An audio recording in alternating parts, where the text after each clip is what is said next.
All right, good afternoon. I was about to say happy Friday, but we still have one more day to go, sorry. After we're done, we will be joined by our friends Maximo Torero, Chief Economist at the Food and Agriculture Organization, and Arif Hussein, Chief Economist at the World Food Program. And they are bringing with them a third person, and that is Victor Arguello, the Director of Child Nutrition and Development at UNICEF. They will all brief you about the global report on Food Crises 2024.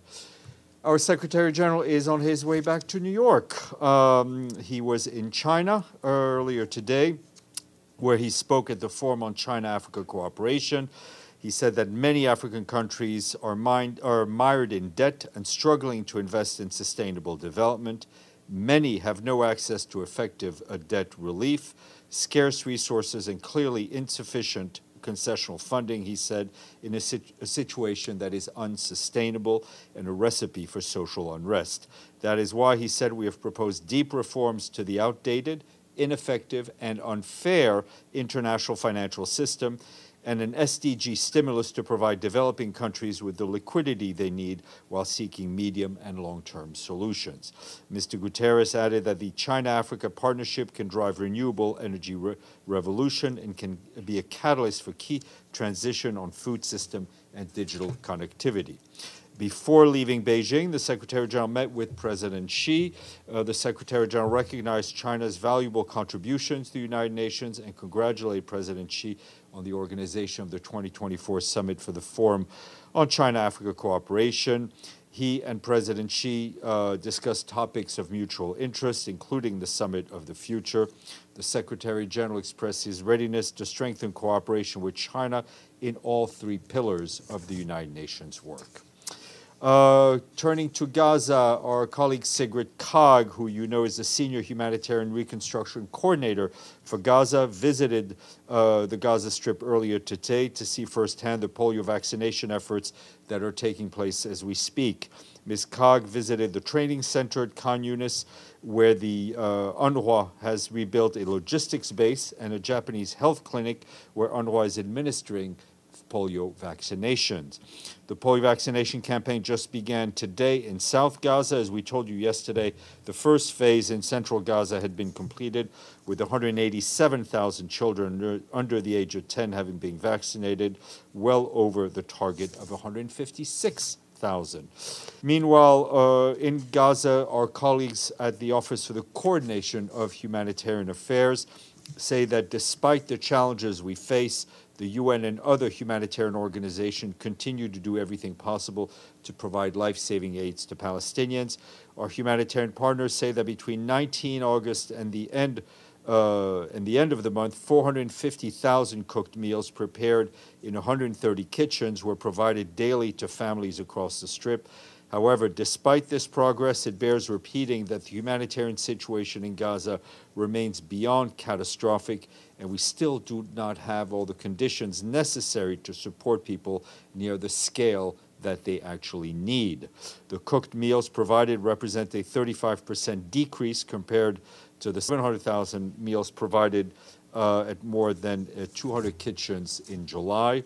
This is in part attributed to the multiple evacuation orders that were issued by the Israeli security forces, with at least 70 kitchens forced to either suspend cooked meals provision or relocate. Similarly, our partners tell us that more than 1 million people did not receive any food rations in August in southern and central Gaza through humanitarian means. Partners lack sufficient food stocks to meet requirements for the second consecutive month and will only be able to provide one food parcel to families in central and southern Gaza during the September distribution cycle. Ongoing hostilities, insecurity, damaged roads, and the breakdown of law and order and access to limitations have resulted in critical shortages of aid, commodities to sustain operations, increasing the risk of spoilage, infestation of food and supplies due to the high temperatures. I wanted to also flag that Commissioner General Philippe Lazzarini said today in a social media post that 11 months into the war, international media crews are still banned from entering Gaza to report on the humanitarian impact. Turning to the West Bank, our OCHA colleagues report that Israeli forces continue to utilize lethal warlike tactics, including airstrikes in Jenin, in Tubas, and Tulkarem. Today, this has resulted in additional fatalities and injuries, and more roads and infrastructures have been destroyed or damaged.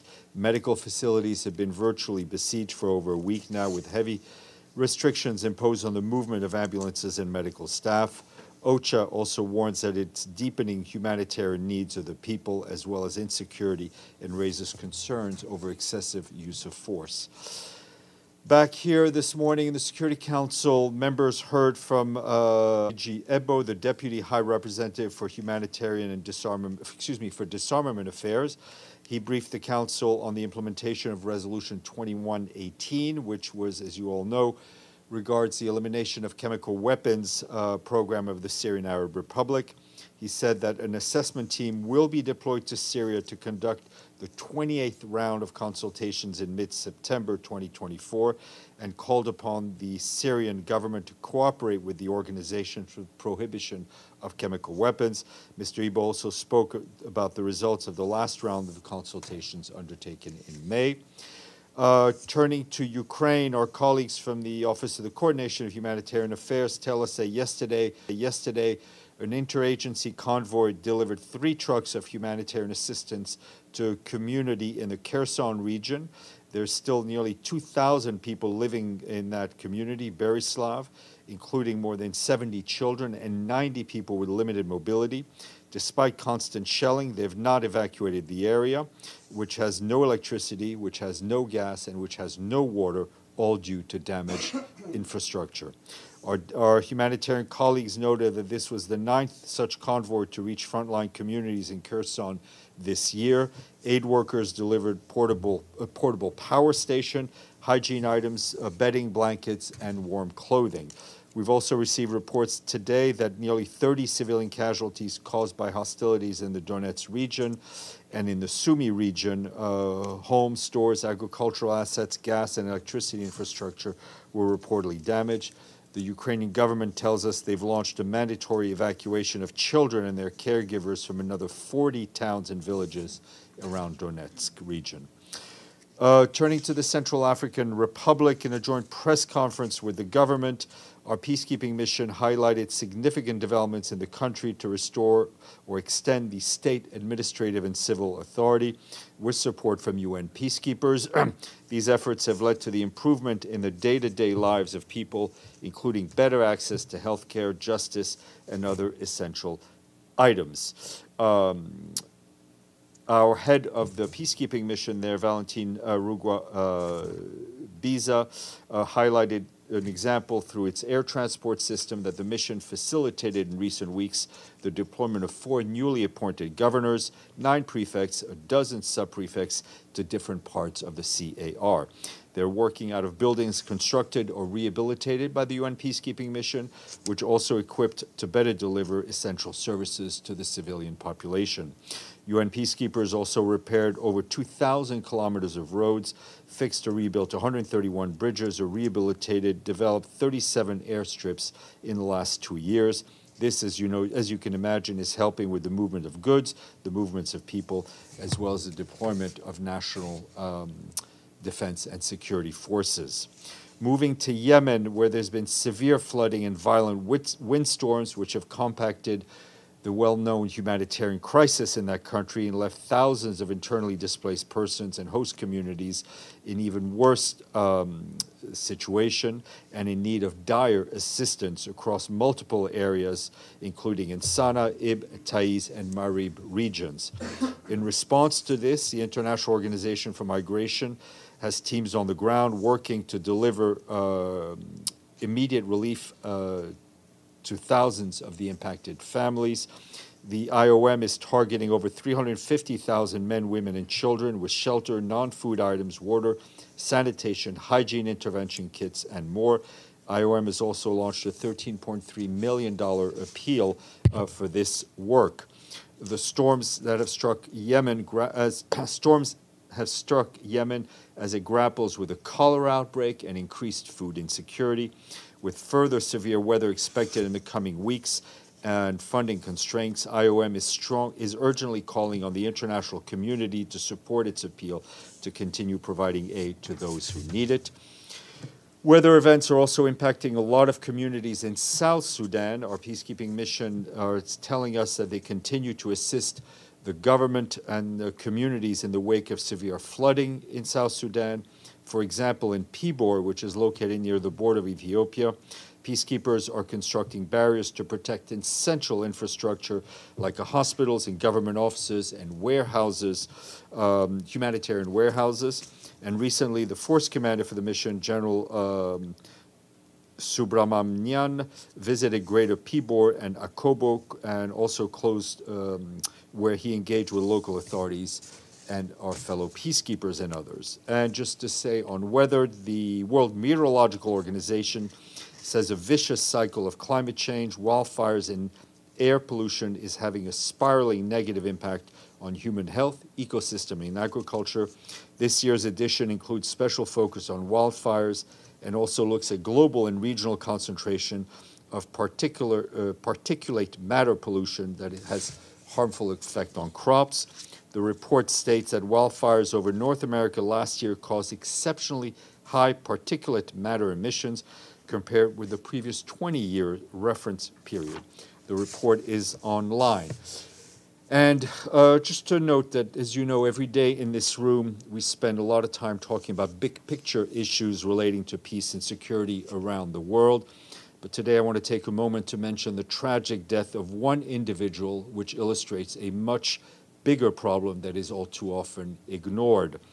Earlier today in Kenya, Olympic athlete Rebecca Cheptegei, a 33-year-old Ugandan marathon runner, died in hospital. Her death comes days after she was reportedly set alight by her boyfriend. Every 11 minutes on average, a woman or a girl is killed by an intimate partner or a family member somewhere in the world. That's according to figures released by our colleagues at UN Women and the UN Office of Drugs and Crime.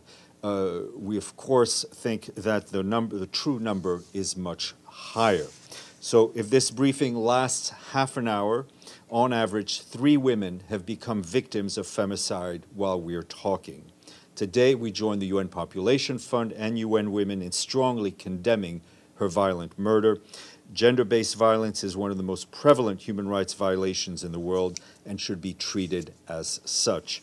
As the Secretary General once said, we live in a male-dominated culture that leaves women vulnerable by denying them equality and dignity and rights. We all pay the price. Our societies are less peaceful, our economies less prosperous, and our world less just. But a different world is possible.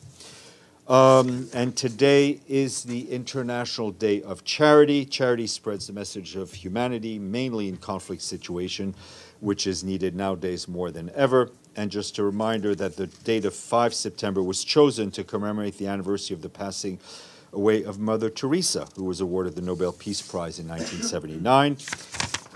Lastly, we will finish on a quiz because we have one more member state, and that member state is the 7th largest country in Africa.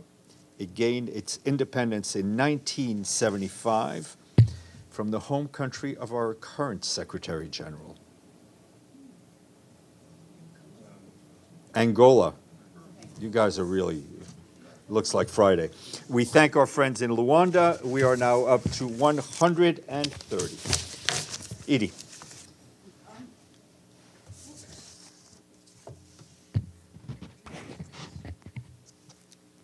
Thanks, Steph. A question on Sigrid Kaag. There seems to be some question about whether her reporting mandate or her own personal mandate is set to expire. Can you tell us what the Secretary General's view is, and does he expect her to stay in this post? Well, the resolution is clear as to the mandate. We will see what the Security Council decides. We will, of course, work with whatever the Council decides. But it bears. It's important to note also the importance of the work that Ms. Kaag has done over the last months, really bringing coherence to the way that humanitarian aid arrives in Gaza in extremely challenging circumstances. And Sigrid will be here the 16th, that Monday, whatever, the 16th of September. And I know she's already will be speaking to you at that point. Amélie. Thanks, Steph. I have a question on Haiti. It seems that there are discussions led by the US to transform the mandate of the MSS mission because of problem of lack of funding. And there are even discussion around possible proper UN peacekeeping operation. Can you tell us what discussion have been going on with the peacekeeping people here? And if I remember correctly, the Secretary General was not particularly in favor of a full-fledged UN mission. So what is his position about that? I'm not aware or have not been made aware of any discussions that have been taking place here in this building with our peacekeeping colleagues on the issue. And I'm not sure of how much the Secretary General's thinking has evolved on this matter from what he said publicly. Signor Vacara. Yes, because it's a follow-up. I had the same question I want to just add. Is there any communication between the U.S. government and the Secretary General, for example, for the visit of the Secretary of State today in Haiti? And then is the Secretary General satisfied so far of what the mission of the Kenyan police has been accomplishing?